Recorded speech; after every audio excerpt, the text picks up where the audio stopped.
రాజుగారి కోతి. అనగనగా ఒక రాజుగారు ఉండేవారు.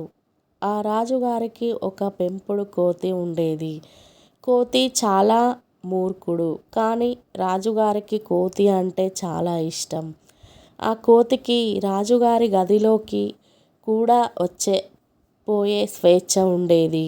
ఒకరోజు రాజుగారు నిద్రపోతుంటే కోతికి కాపలా కాస్తుంది. ఇంతలో రాజుగారి భుజం మీద ఒక ఈగ వాలింది.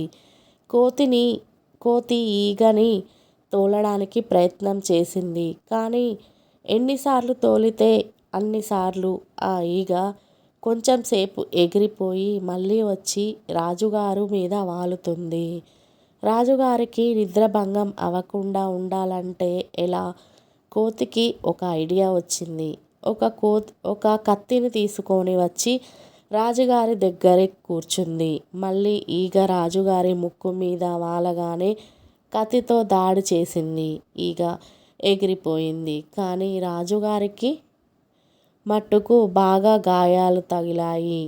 అందుకే మూర్ఖులతో చనువు మంచిది కాదని పెద్దలు చెప్తారు.